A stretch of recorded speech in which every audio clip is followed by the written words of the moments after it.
what would be the effects of having policies addressing femicides in the United States? How is understanding machismo and patriarchy important when engaging with today's youth? Hello, my name is Leslie Tapia, and I am co hosting this episode as Latin Entertainment presents Conversamos.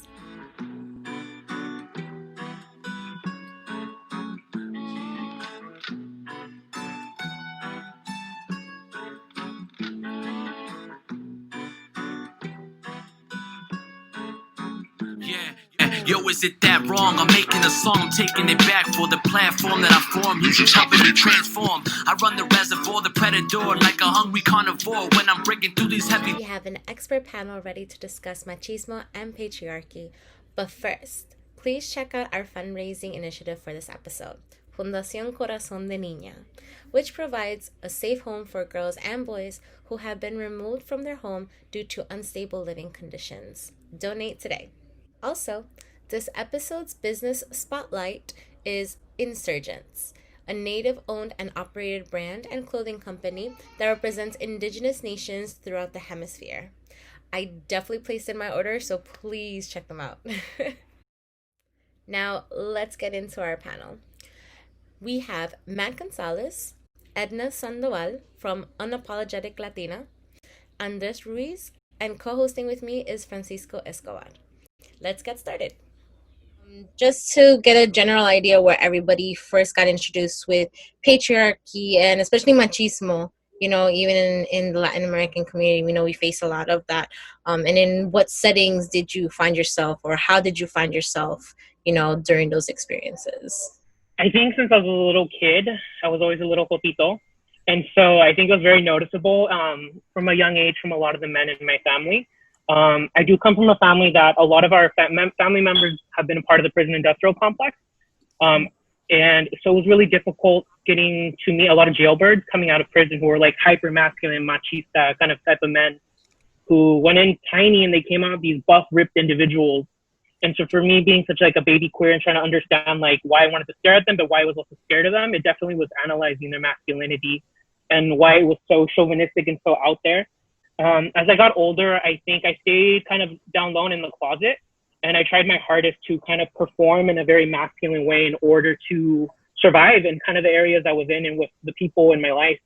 Luckily, I did grow up with a really strong matriarchy at home with my mom and my sisters were all in college when I was in elementary school. So they taught me a lot of the different types of things at a young age, and I was that little kid that always would go to class and be like, oh, Christopher Columbus came and killed all of us, and they'd be like, you're a liar. But like my mind was blown at that age, and yet I was learning all these different things, but not properly analyzing them and able to articulate them to individuals my age group. As I got older, I definitely tried joining a Latino male fraternity. I did get hazed because I was queer and because I was not masculine enough for them. I was outed, and there was a lot of sexual trauma with that too. So it was definitely something that I had to put up with my whole life. Even now as a law school graduate, because I'm more feminine than most of my male counterparts, I definitely have to put myself in a position where I need to be a little bit more aggressive or assertive in my own femininity in masculine spaces, specifically because we live in a patriarchy. Andy, thank you so much for sharing.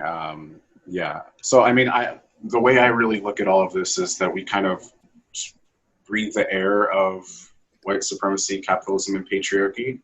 And so I think there are a variety of ways that I've been influenced from like birth really and socialized around like various forms and ideas of patriarchy that I don't even fully understand or comprehend. I think in terms of when I like started to like understand, like I didn't get language. I didn't get the framing and language around patriarchy until I was in college really. And so like, I was like kind of robbed of the ability to even name what this thing was. And so I guess for me, like my kind of moments where I started kind of understanding the various dynamics of gender and patriarchy were really in high school. And it really just was because I had was really fortunate to have a really diverse group of friends because I went to a desegregated high school, and so I had a really diverse, like racially and ethnically group of friends. But also, like my group of friends was the first group of friends to like have like openly queer folks in our community, and so like I think that my understanding of kind of gender dynamics and the ways in which oppression kind of formalized inside of me, but also within my community was really in high school. And so I grew up in a home that my dad was kind of the kind of lead of the house, but not in a like he was always really open and welcoming with like my sensitivity, and I'm a triple Pisces, so like I've always been a very sensitive person, and so my like outward displays of like sensitivity and crying as a kid like was never kind of treated as like wrong or inappropriate, because my dad is also a sensitive dude too, so I think like I was always kind of allowed to kind of explore the varieties of my emotions, and then that in itself challenged the like dynamics of like, well, you're a boy, so you don't cry. Like there was none of that like narrative in me. And so I think I always just had these questions and not enough language until I got a little bit older to really think about it. But I still to this day know that like I have roots of like all of these forms of oppression inside of me, and like have work to do in trying to unpack them and have to be challenged and corrected and pushed. And so like that's part of why this conversation is so important to me, so that I don't have to have other folks out here policing me, and then I can start working on that for myself. I guess for me, as I mentioned before, I grew up in Guatemala. I think the more frontal form of violence against femme or against cis women was enacted by the military. So that was like the major fear of my mother, that I suffered sexual violence from the army. So that was a thing that it was on the conversation, right? So that was always a fear. I couldn't put in words, this is patriarchy, this is, the legacy of oppression, that it's playing within the gender roles, but that was my first thing. So I grew up with an older sister, and I remember that every time that we went out, she used to be harassed on the street. And she used to be harassed by the military because, we used to live in the militarized neighborhood. So as I started identifying myself as queer, as young as like 9, the first way that I decided to project that was emasculating myself. So I started dressed like, in my head, I started dressed like a boy, because I could express my my queerness, and at the same time I was avoiding being harassed on the street in the same way that I see my sister was being harassed. So it was not only, it was until later, probably I have like 16, 17 years old, when I started realizing that, queerness is something fluid, gender are fluid, and then I start, meeting feminists in my country. So I start getting the language, and I start understanding and unpacking the way that machismo and patriarchy in general display around me. So I start understand better the ways that I could overcome that are not emasculating myself, because as I identify as a queer woman, I enjoy my femininity, I enjoy to be fluid within my gender. But I think it's also part of this machista culture, that if you're queer and if you're a femme, but you're attracted to women, you have to emasculate yourself. And I remember my abuela used to call me like machorra, these derogatory terms.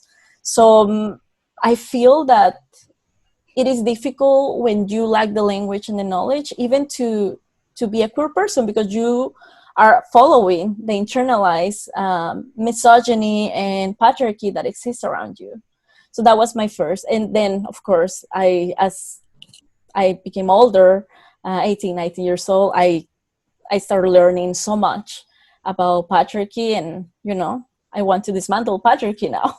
Bolivia. So most of my childhood was spent in Bolivia. So when I came here and everybody had more of a liberal standpoint, I would say, it kind of took me by surprise, because as a young child, you are almost like predestined, as a woman. Like mom always says, like, tienes que ser la ama de la casa, that was always the saying. So like your duty was always to be in the kitchen or cleaning or, just doing things behind the scenes, just making sure that everything else looked good. And the man was always supposed to be like the head of the household. And even within my own household, like my grandfather was the one that, was the one that put in the rules, made sure that everything was good and everybody was following the rules as he liked it.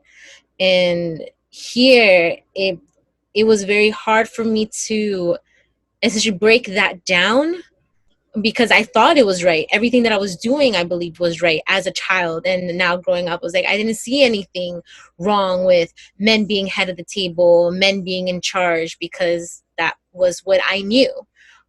So definitely connecting, with what Enna was saying earlier, just Latin American countries just have that connotation, unfortunately, where they instilled those principles in you, even at a very early age. So that way you could go ahead and say, okay, this is how the patriarchy starts. This is where the machismo starts. This is where you start respecting men. And that's the connotation that we need to break and stem away from. And that's what I love. When Andy was talking about having a matriarchy, your home was filled with matriarchy and just powerful women, and that's where you learned it from.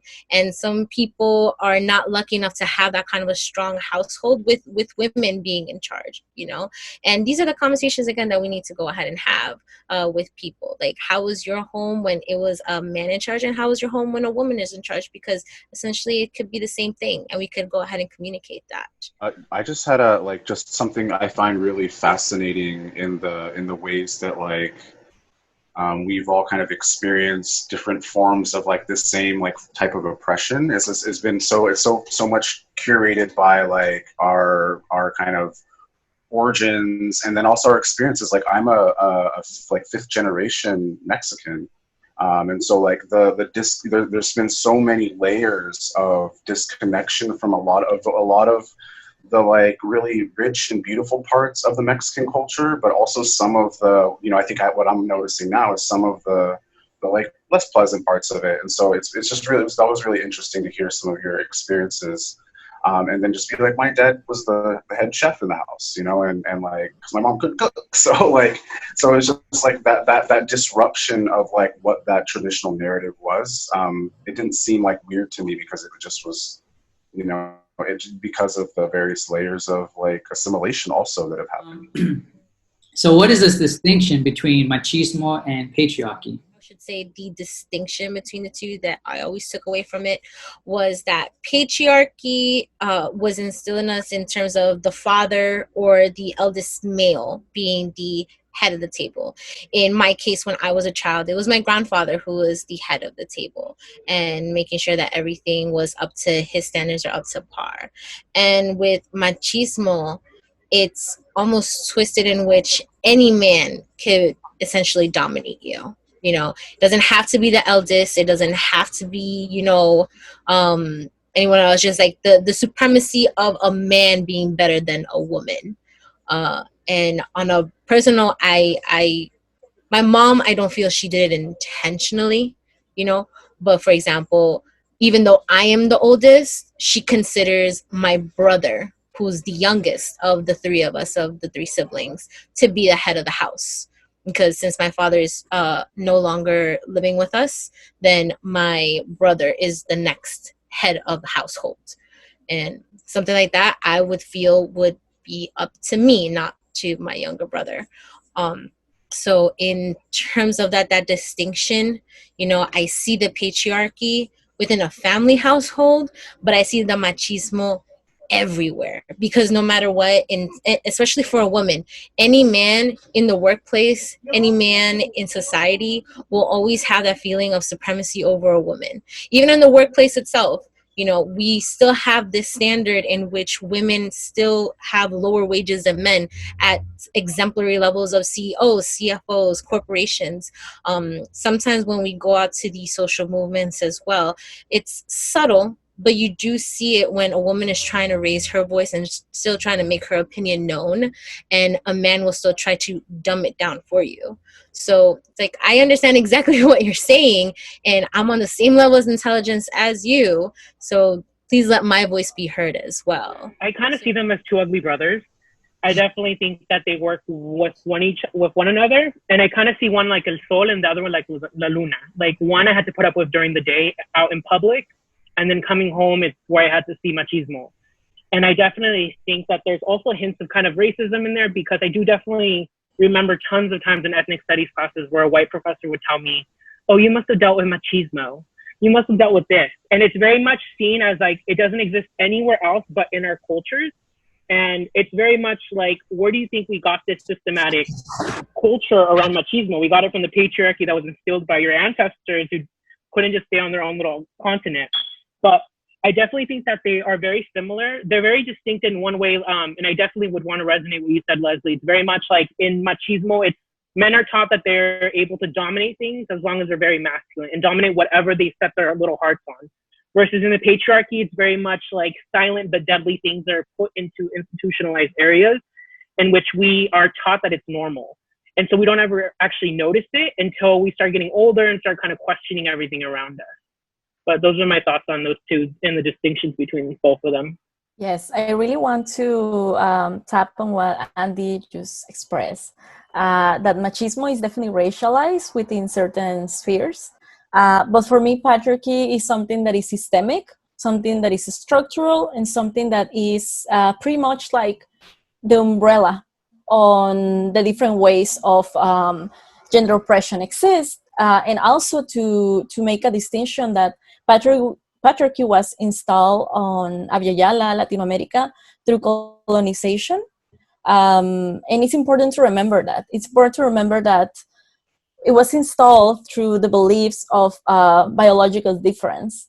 And it is important to remember that biological difference also were the racist base to create race, pretty much. So yes, I would like to also to just put on the table that we use machismo in Latin America, but sometimes for, from different perspectives, from the white colonial gaze, machismo is also used to demonize men in our communities.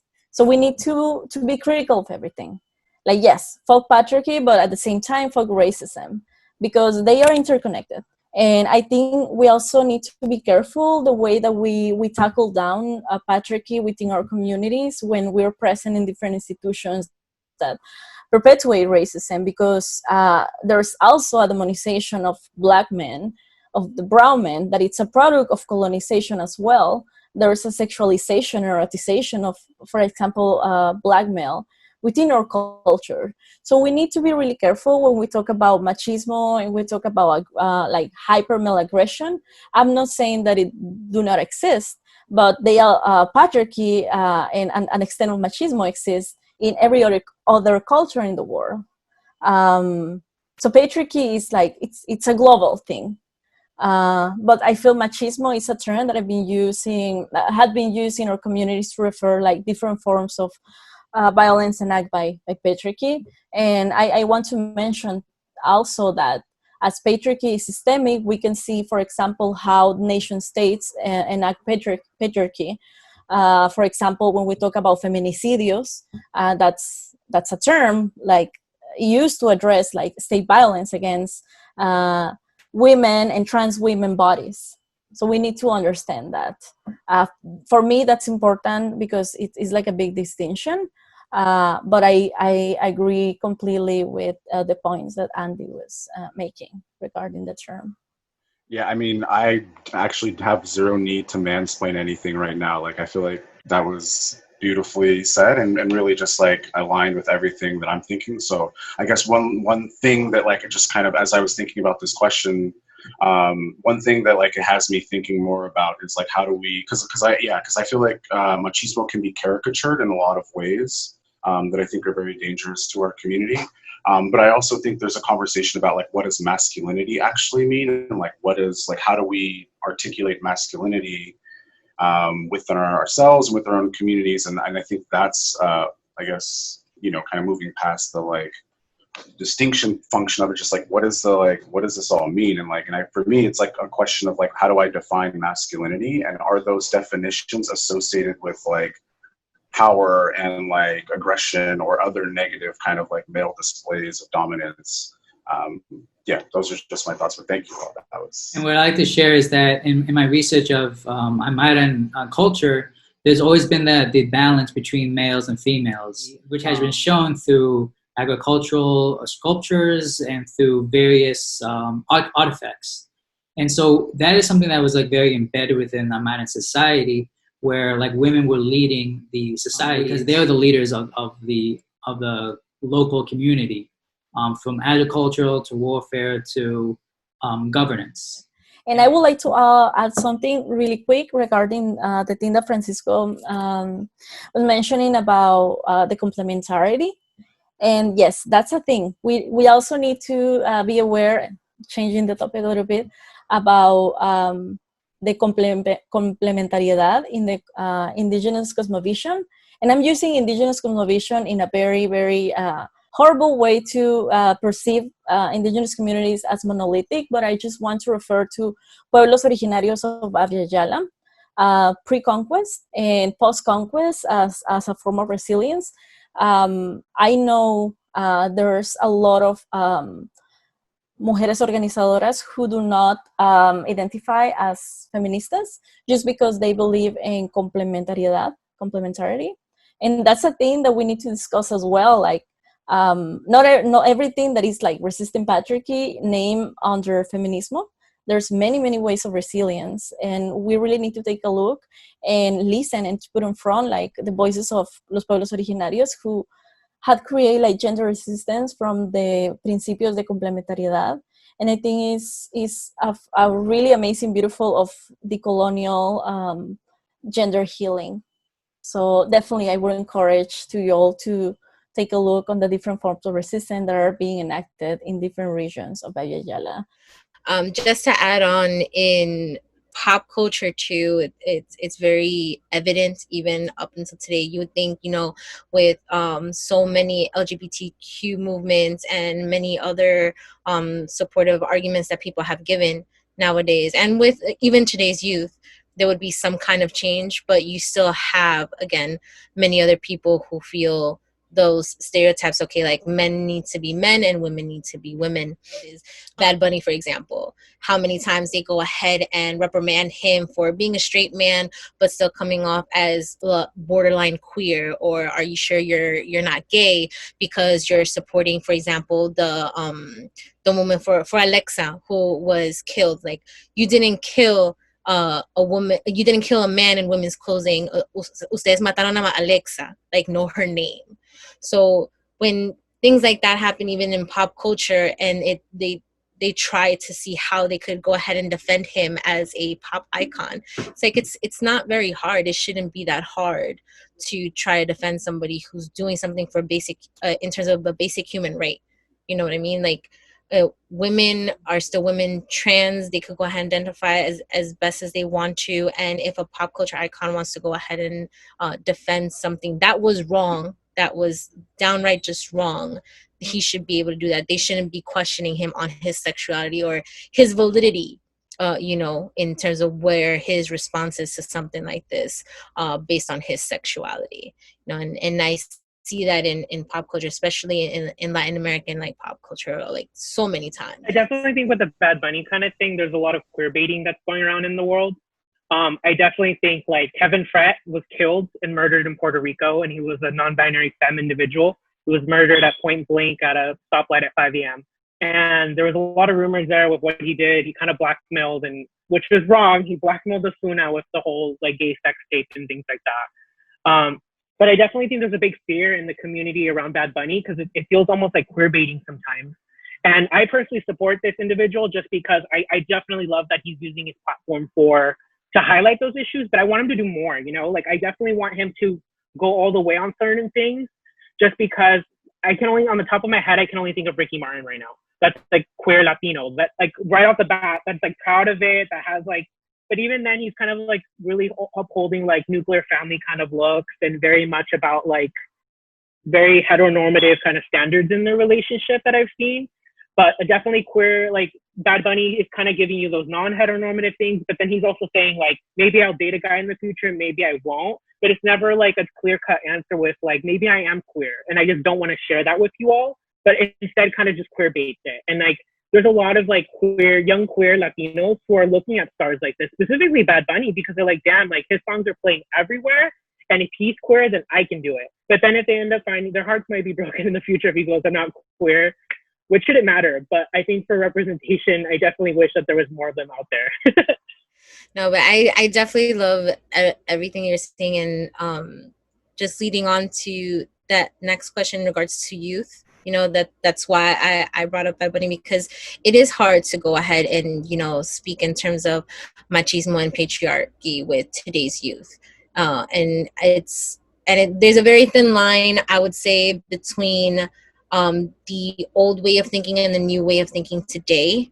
And that's where we had to go ahead and try to connect the two. I don't want to say completely go ahead and ignore the old generation of Latinos that are here, for example, having this conversation with parents and with grandparents, in some cases even great grandparents who are still around, and it's like, how do you connect that, or how do you speak to today's youth and try to instill at least like little seeds so they could go ahead and think about machismo and patriarchy and how they could go ahead and bring about change in today's community. I'm very like privileged to be around a bunch of really amazing dynamic young people from all over the city. And so what I would say is actually when I entered some of their spaces, like they were already having this conversation. Maybe they didn't always have some of the language at times, but they were already thinking about intersectionalism. They're thinking about machismo and patriarchy. And I think that at least for me, like, I've felt like my work is to actually show up as an adult ally. And so like, if I'm not showing up as an adult ally who has an intersectional lens around power, then like I'm actually doing a disservice to them anyways. And so like the way I do all the work that I do just in my natural life is like thinking about like white supremacy, capitalism, and patriarchy as like the lens with which I will disrupt things and destroy things and build things to create new systems. And so I think that's the lens I bring to like my engagement and work with them. But I felt like there's a lot of space with young people to talk through these things. I ultimately, I think it's really about us really kind of stepping back and listening, letting them lead conversations and just being resources for them.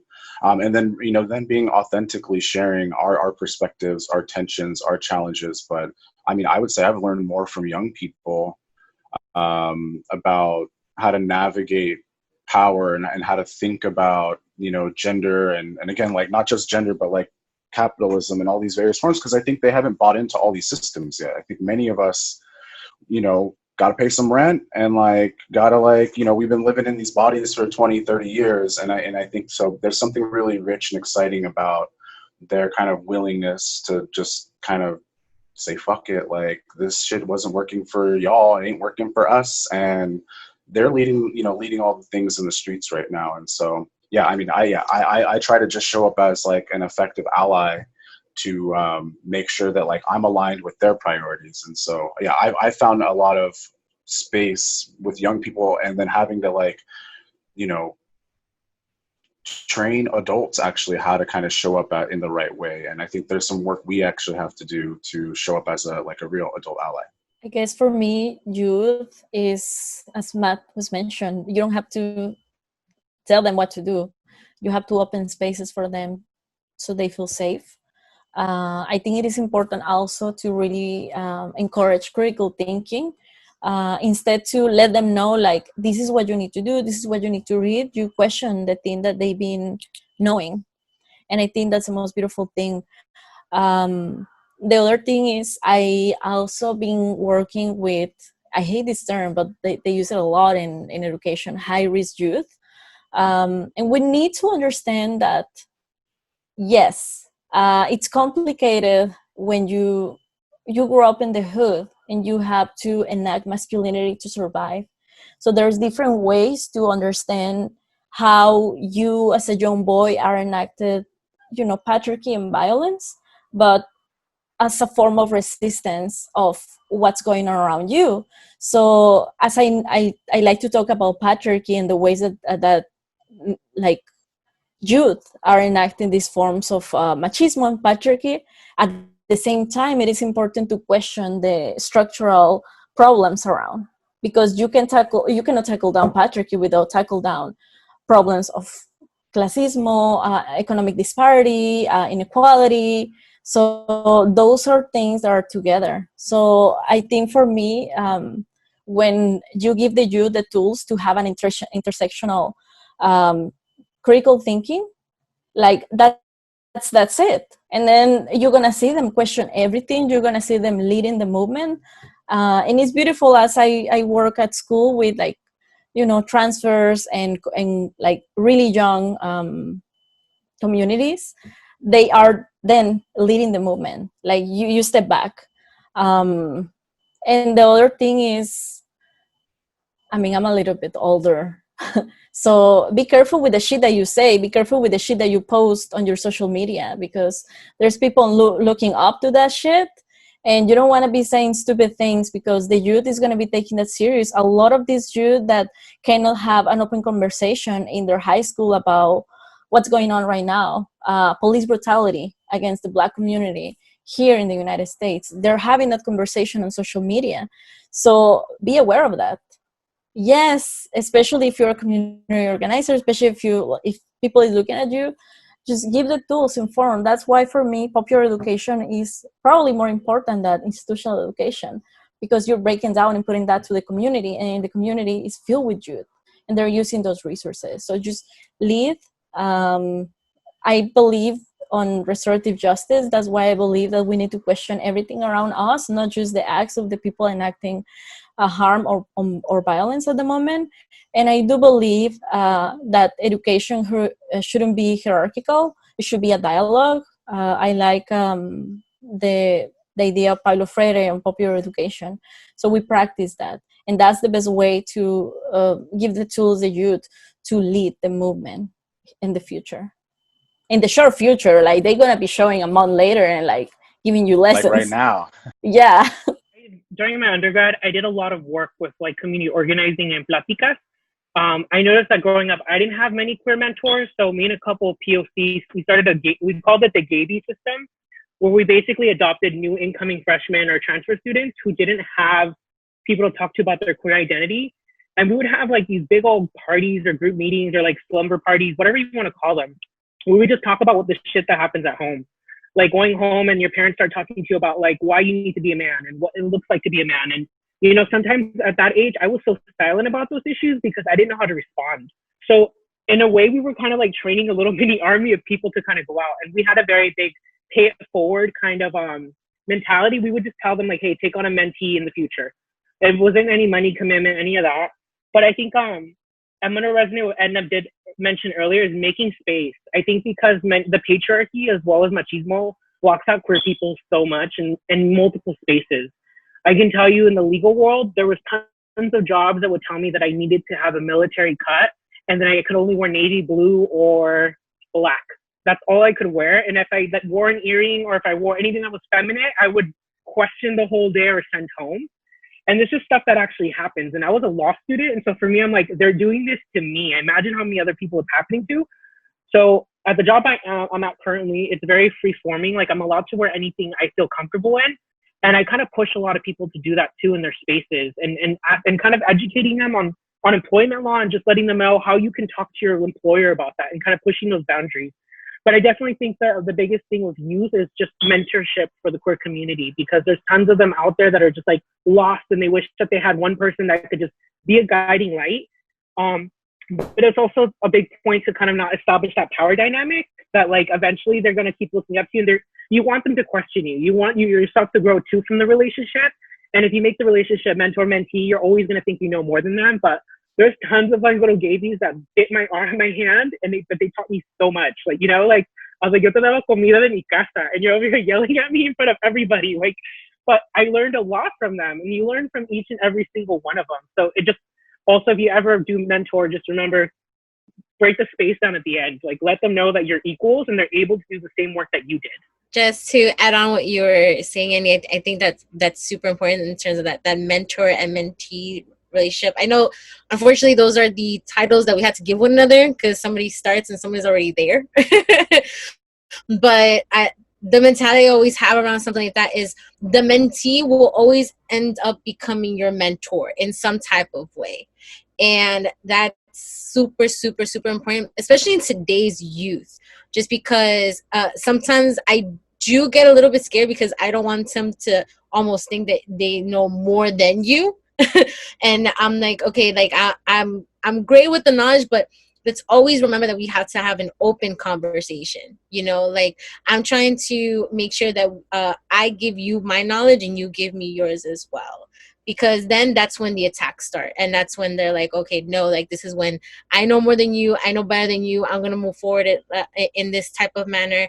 And I'm like, no, that's what we're trying to break here. No one is more important than the other. No one is above the other. We always have to try to have these kind of open conversations. So that way I can hear your opinion and I can respect your opinion, you know? And even when it comes to patriarchy and machismo, especially, like we want to go ahead and try to instill in youth, I think the most important thing is whether or not you are a woman or whether or not you are a man or however you go ahead and identify, at the end of the day, you're still a human being and you should be accredited for what you know and for what you could contribute to the table.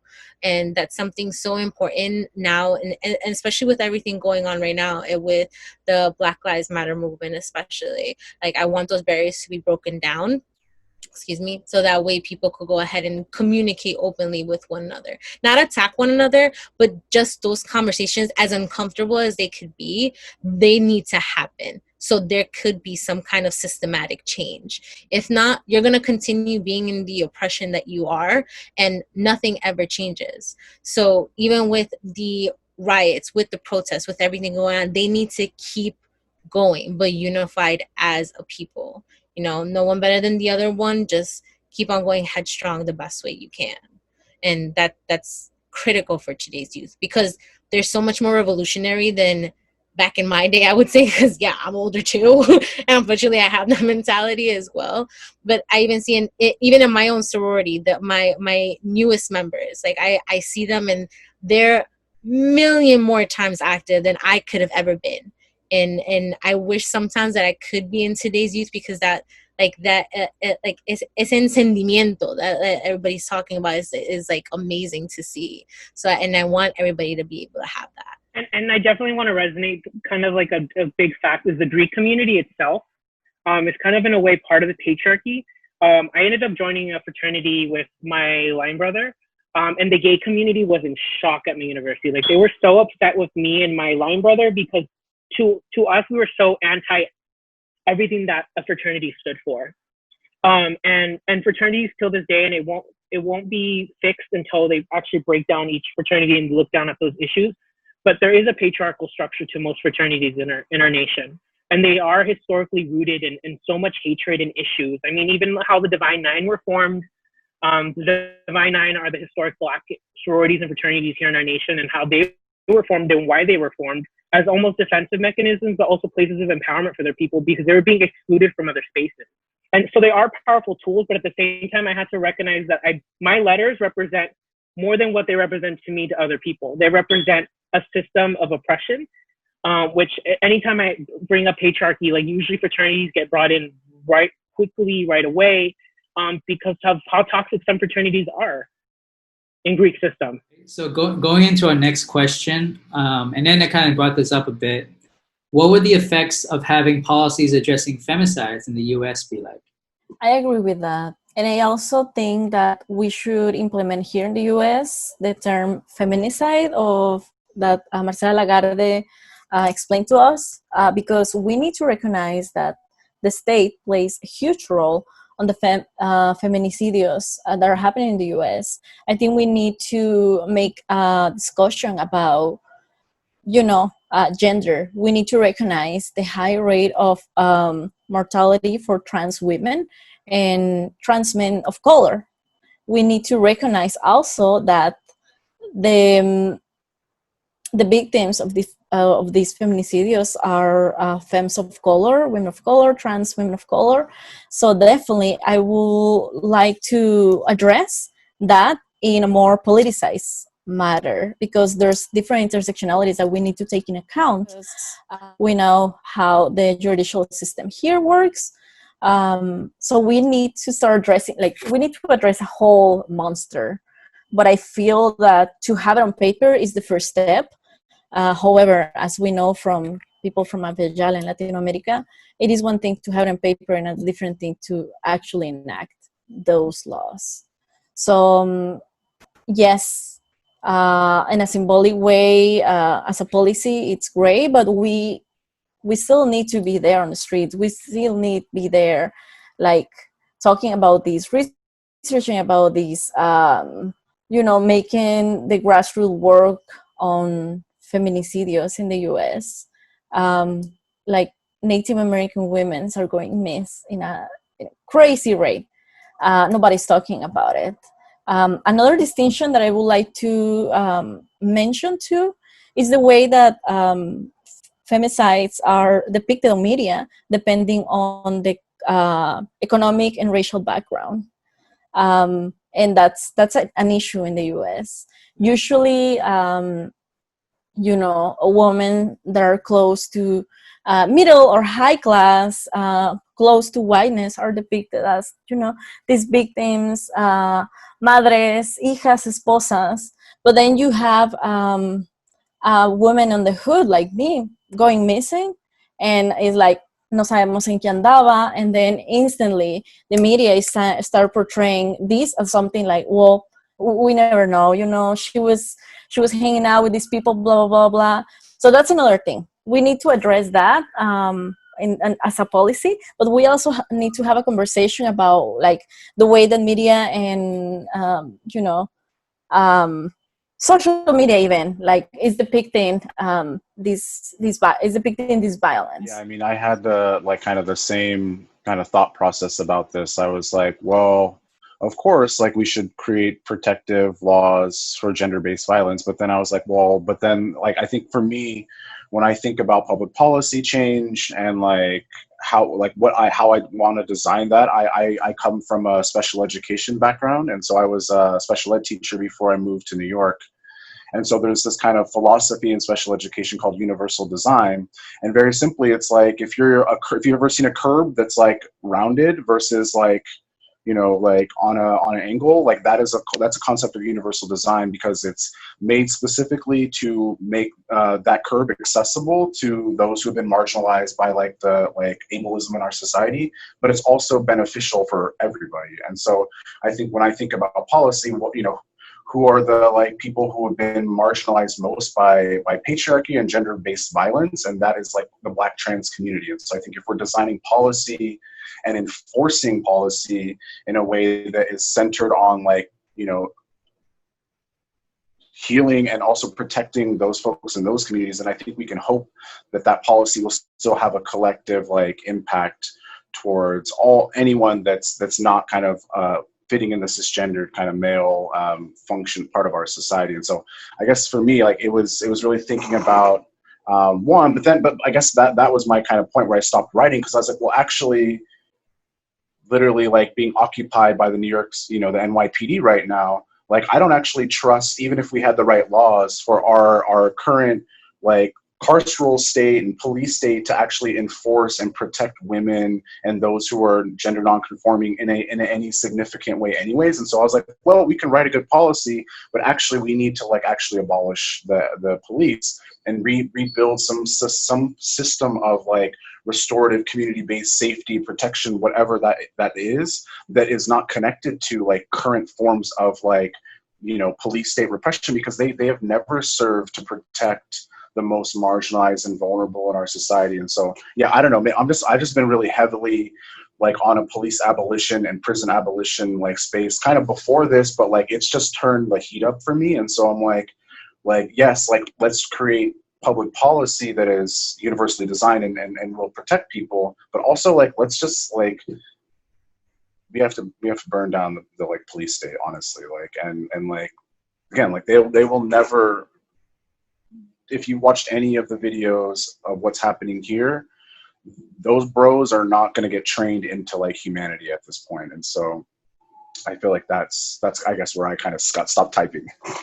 I definitely think femicide policies would definitely need to include trans inclusive words, because it's, to me, very sickening at times when a trans individual is killed and they're given or addressed as their dead name or their dead gender. and that's it. That's how they're buried, or that's how they're known for. So I definitely think that femicide has taken a different route here in the United States.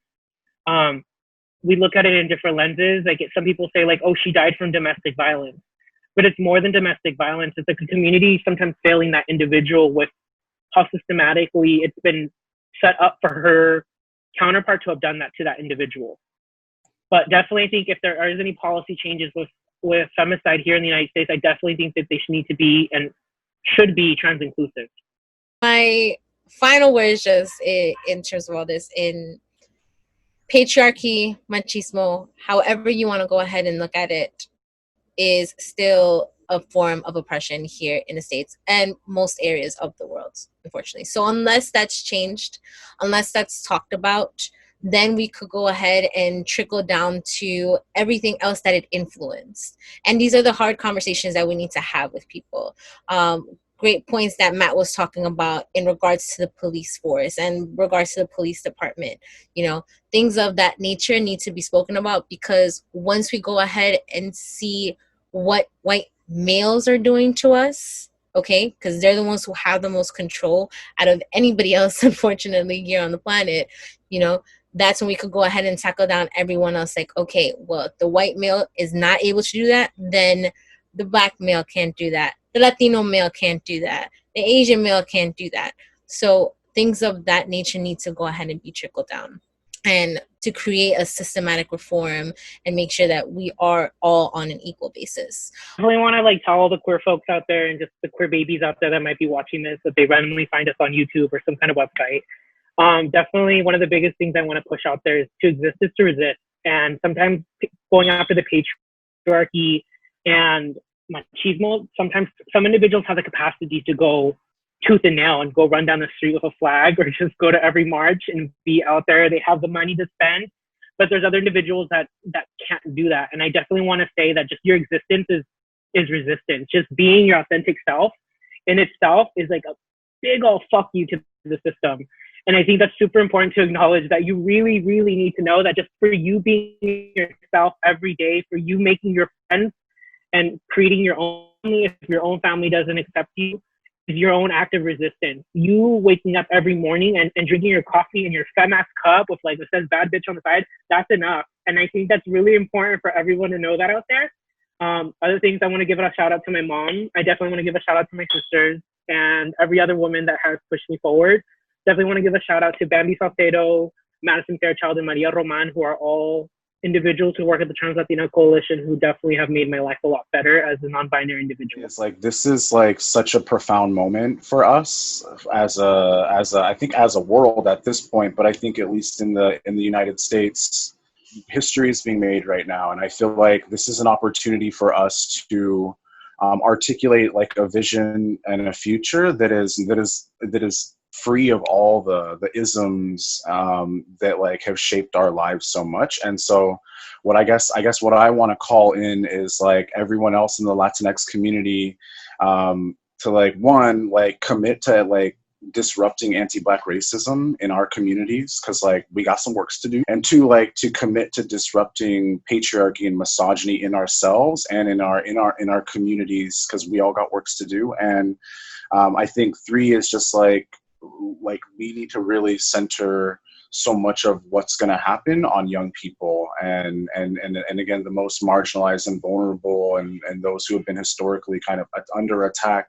Like it's really time for us to, you know, use our like adult privilege or just whatever various forms of privilege we've accumulated to start to amplify others. But that doesn't take responsibility away from us, because we also have a responsibility to take power, to create new forms of power, all these things. And so I guess I'm just want to end with sending all my love, like to like, I know there's so many broken hearts right now, and mine's one of them. But I'm like, this has been healing, and I appreciate you all, and like anyone who ever watches this, sending so much love. And the most important thing that I just want to say, I want to be able to influence the youth as best as possible, because at the end of the day, I won't be here long, and youth needs to have that kind of empowerment. And it all starts with families, just talking it out with your families and having that conversation. As uncomfortable as it can be, I even try to have those uncomfortable talks with my own mother. And even as something as small as telling her, like, my brother is not the one that should be head of the household. I should be head of the household because I have the most experience. I could tell you how best to go ahead and handle things. Like, I could be there for you as well, you know, not like as a woman, just as a person, as the one being oldest, as the one who's seen everything that you're going through. I just want to help. So those conversations are definitely needed. And I want to be sure that everybody has these kind of open conversations with everybody. That's the most important thing for me. And yeah, to just keep on doing the best we can and to not let this oppression get us down in any society that we're in. As this is Latinx space, this is the moment to address the anti-Blackness that exists within our communities as a diaspora, but also in our territories. It's a big issue. We often talk about racism against indigenous communities because I feel that is more visible, more tangible because the history of colonization, but we need to address anti-Blackness, ACAP, because it's a big issue and it should be there in the front. Especially with the conjunction of what is going on right now. This is the perfect time to have an opportunity with members of your family, members of your community. This is just the time. I want to say to everybody that is watching this, don't be afraid to take space, especially as a person of color. Probably, you know, systematic oppression told you to stay quiet, stay on the side. Fuck that shit. Take the space. This space is for you, by you, and don't be afraid. Also, another thing in the struggle, not everybody is on the same level. So just be gentle, be patient, and just, you know, I believe that to teach the youngers it's something so important. So just respect that. I feel that we live in a society of call out. Learn to call in people in the struggle. Learn to call in people in the movement.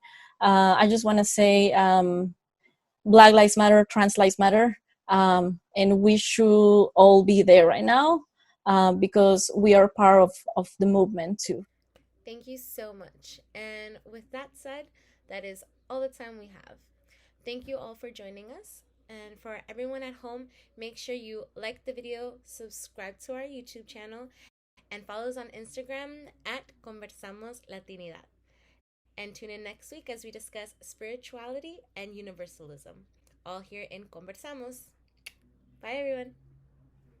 Yo, is it that wrong? I'm making a song, I'm taking it back for the platform that I formed. You should jump in and transform. I run the reservoir, the predator, like a hungry carnivore. When I'm breaking through these heavy doors, this is Desert Storm. A metaphor to show I'm equipped and informed. I'm striking with the mega force, I'm lukewarm, your crew swarms. With the fear, my lyrics do harm. If you ain't lending a hand, I'm breaking your two arms, so listen. I'm sniffing the difference on my mission, I'm craving. I envision these premonitions like Raven, I'm gifted. I saved it, now it's time to shift to my haven. My advanced pace, it remains in a basin where I'm chasing pavements. Straight erasing with this